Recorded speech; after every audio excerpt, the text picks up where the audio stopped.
December 23, 2015 began like any other winter morning.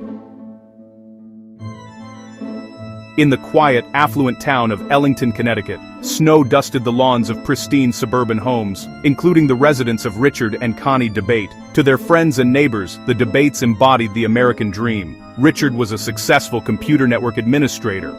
Connie was a pharmaceutical representative, both well-liked and respected within their community. They had 2 young sons, and a life that, from the outside, appeared picture-perfect. But on that cold morning just 2 days before Christmas, the idyllic facade of their life was about to be irrevocably shattered. The first sign of trouble came in the form of a frantic 911 call.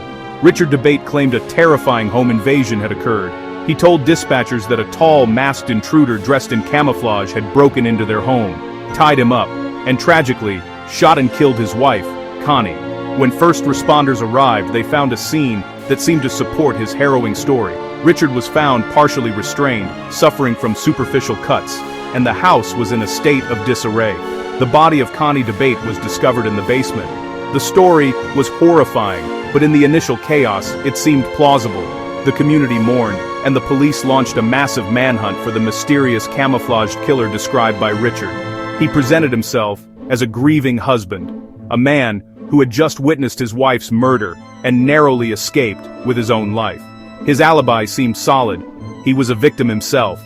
He gave detailed accounts of the struggle, the fear, and the final moments of his wife's life. He cooperated with investigators, walking them through the timeline of that tragic morning. For a community desperate for answers, Richard DeBate's story was the only narrative they had. It was a narrative of tragedy, loss, and survival against a monstrous, unknown assailant. But as investigators began to meticulously piece together the events of that day, small inconsistencies started to surface.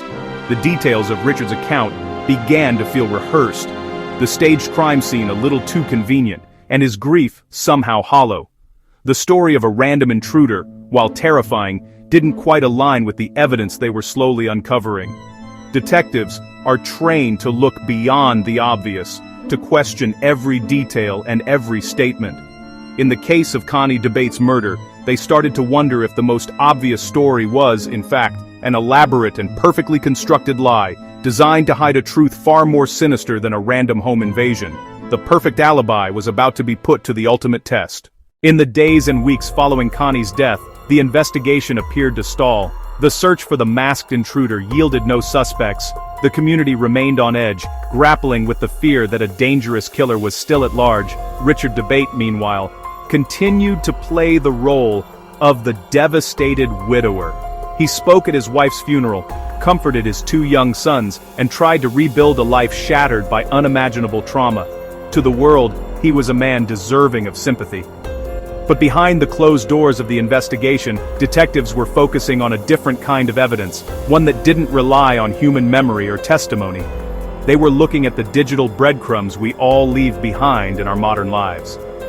Connie DeBate, like millions of others, had been an avid user of a Fitbit. It counted her steps, monitored her heart rate, and logged her movements. It was a tool for health and wellness, a simple gadget designed to help her stay active. She likely never imagined that this unassuming device would one day become a key player in the investigation into her own death. To the investigators, the Fitbit represented a potential source of objective truth. It was a silent witness, one that had recorded every step Connie took on the morning she was killed, and its data was stored, waiting to be read. The police obtained a warrant to access the data from Connie's Fitbit. They wanted to compare its digital record to the timeline provided by her husband. Richard had claimed that the intruder shot Connie around 9:05 a.m. If his story was true, her physical activity should have ceased at that moment. The data would provide a stark binary confirmation: either Connie stopped moving at 9:05 a.m. or she didn't. The process of retrieving and analyzing the data was meticulous. It required collaboration with Fitbit's forensic experts to ensure the information was accurate and could be presented as reliable evidence in court. The stakes were incredibly high. When the final report came back, it delivered a shocking revelation that would turn the entire investigation on its head. The data told a story that was completely different from the one Richard DeBate had been telling. According to the Fitbit, Connie was very much alive and moving for nearly an hour after her husband claimed she had been murdered. Between 9:18 a.m. and 10:05 a.m., the device recorded her taking 1,217 steps. The perfect alibi, so carefully crafted and emotionally delivered, had just collided with the unblinking objective reality of digital data. The silent witness had finally spoken, and it was telling the police that the only person in the house with Connie DeBate was the one who claimed she was already dead.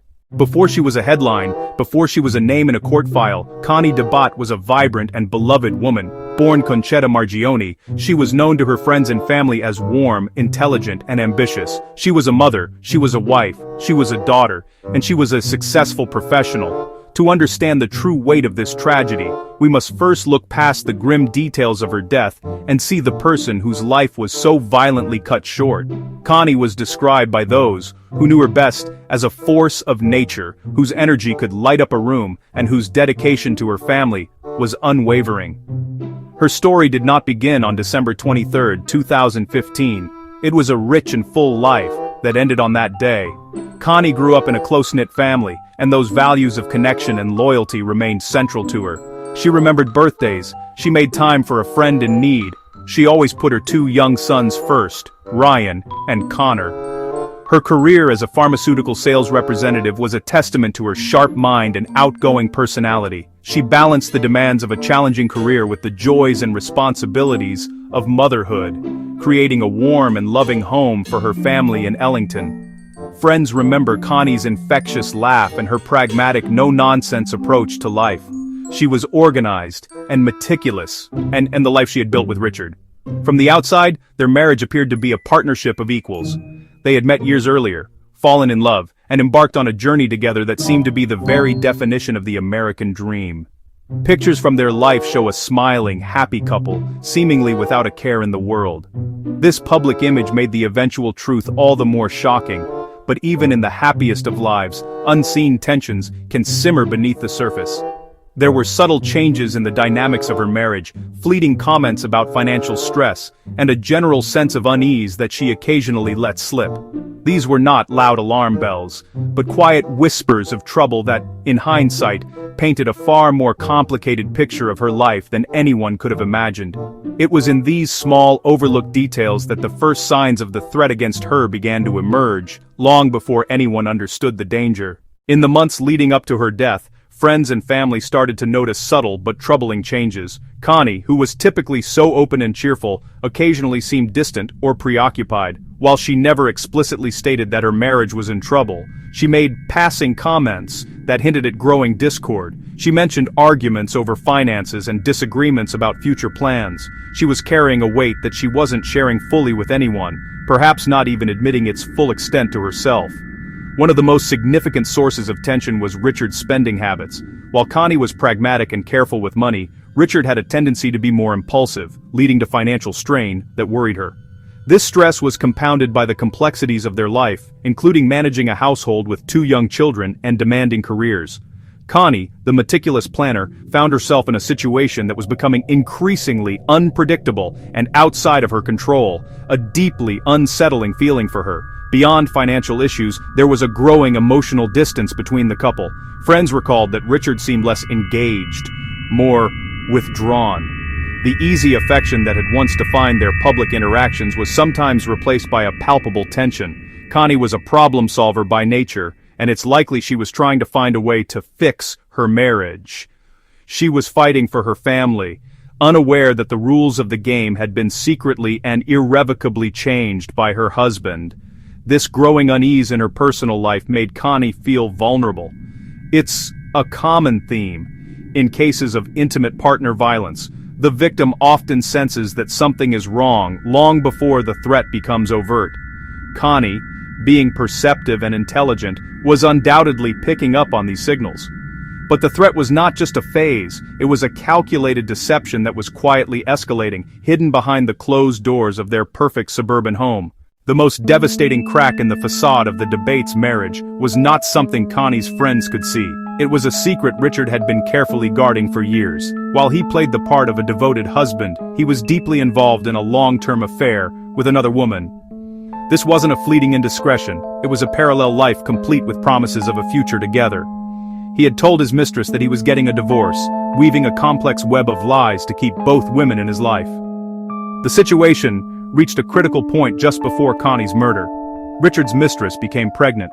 This news transformed his secret life from a manageable deception into an urgent crisis. He was now facing the imminent reality of a new baby. He was trapped between the life he had built with Connie and the future he had promised his pregnant girlfriend. The pressure to make a decision, to resolve this impossible situation, was immense. He was running out of time and options. For Richard, the financial and social implications of a divorce were daunting. He stood to lose his home, his comfortable lifestyle, and his reputation in the community. He had painted himself into a corner, and in his mind, there appeared to be no clean way out. The carefully constructed world he had built for himself was on the verge of collapsing, and he began to look for a different kind of solution, one that was darker and more permanent than divorce. This secret life was the ultimate betrayal. It was in this cold, calculated mindset that the motive for murder began to form. He saw Connie not as his wife and the mother of his children, but as an obstacle to the future he desired. This hidden affair was the unseen threat that had been growing all along, and it was about to manifest in the most brutal way imaginable.